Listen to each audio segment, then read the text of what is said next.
Доктор Джон Томас всегда считал, что ему суждено спасать жизни. Будучи молодым студентом-медиком, он был полон непоколебимой страсти к выбранной профессии и стремился изменить мир к лучшему. Но после многих лет работы врачом он начал терять веру в себя. Он начал чувствовать себя измотанным, истощенным долгими часами и эмоциональным напряжением на работе. Кроме того, смерть двух пациентов, за которыми он ухаживал, серьезно повлияла на психическое и эмоциональное состояние Джона. Он потратил бесчетное количество часов, спасая ее, но ее состояние быстро ухудшалось. И он ничего не мог с этим поделать. Чувство беспомощности и поражения преследовало его еще долго после ее смерти, и он сомневался в своих способностях врача. Он всегда считал, что его призвание – лечить и спасать жизни, но теперь он уже не был так уверен. Друг предложил ему взять отпуск, чтобы расслабиться и подумать, и не было лучшего места, чем хижина его семьи в лесу. Это место хранило теплые воспоминания о его детстве, и он был уверен, что посещение придаст ему новых сил и энергии. Как только Джон поселился в хижине своей семьи, он не мог не перенестись в свое детство. Знакомый звук деревянного пола и запах свеженаколотых дров дали ему ощущение комфорта и безопасности, которого он не испытывал уже давно. Гуляя по окрестным лесам, он восхищался теми же деревьями, на которые лазил в детстве. Джон почувствовал, как его настроение поднялось, когда он погрузился в воспоминания своего детства. Однако, углубляясь в лес, Джон не мог избавиться от ощущения, что за ним наблюдают. Словно кто-то или что-то следило за каждым его движением, и от этого ему было не по себе. Он попытался оттолкнуть его, думая, что это всего лишь его воображение, но ощущение осталось. Несмотря на это, он продолжал свою прогулку, стараясь насладиться тишиной природы и воспоминаниями, которые она ему принесла. Шли дни, и Джон наслаждался тишиной и покоем коттеджа и окружающего леса, но однажды ночью все должно было измениться. Джон пил кофе у себя на крыльце, когда заметил вдалеке движение в кустах. Не подозревая ничего страшного, мужчина просто остался на месте, ожидая, когда покажется та, что скрывалась за кустами.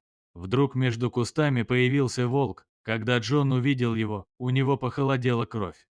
Он хотел быстро встать и бежать к убежищу, но тут услышал низкий всхлип, который остановил его в беге.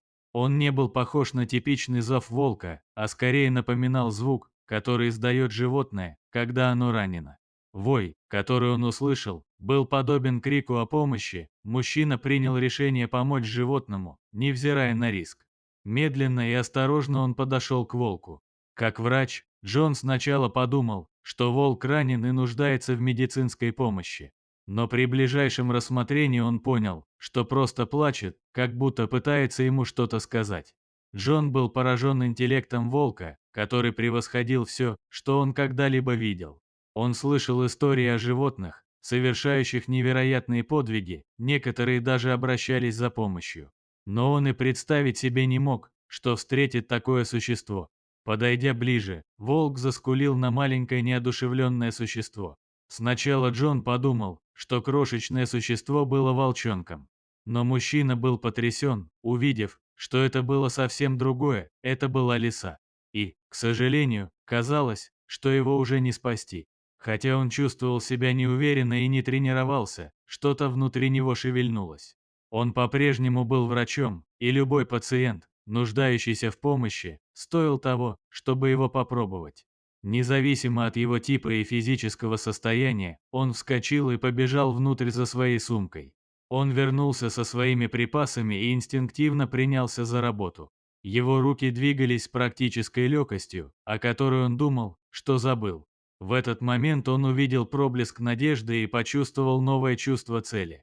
В последний раз, когда он брал в руки свои медицинские инструменты, он чувствовал себя неудачником. Но теперь он начал верить, что снова может изменить к лучшему жизнь другого существа.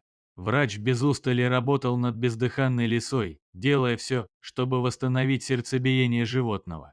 Тем временем волк внимательно наблюдал за работой доктора и, казалось, поддерживал его эмоционально. Когда Джон уже собирался сдаться, он заметил легкое подергивание лапы лиса. Воодушевленный, он продолжил оперировать маленькое тело, и вскоре лиса издала слабый, но слышный звук. Джон был вне себя от радости, осознав, что спас лису жизнь. Когда он поднял глаза, волка уже не было, и его приветствовал открытый лес. На следующий вечер Джон снова сидел на своем крыльце, размышляя о событиях прошлой ночи, в то время как лисенок отдыхал в уютном тепле камина. Внезапно тишину ночи разорвал знакомый жалобный вой. Это был волк. Джон был поражен возвращением волка, но чувствовал странную связь с животным. Снова волк, казалось, манил его за собой.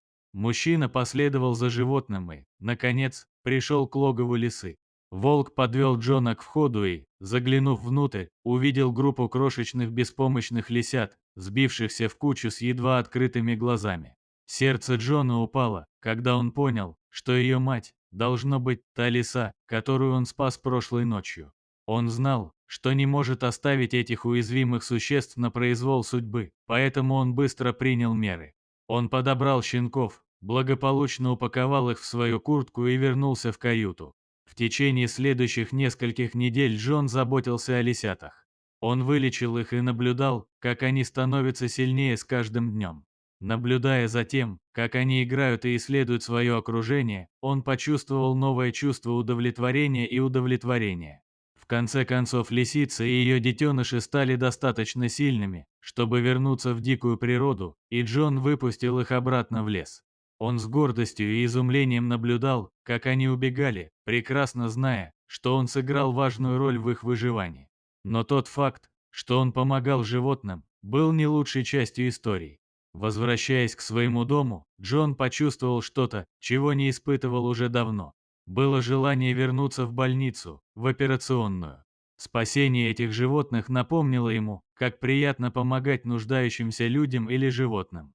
В тот день мужчина решил снова вернуться в больницу и спасти жизнь. Ставьте лайк под видео и подписывайтесь на канал.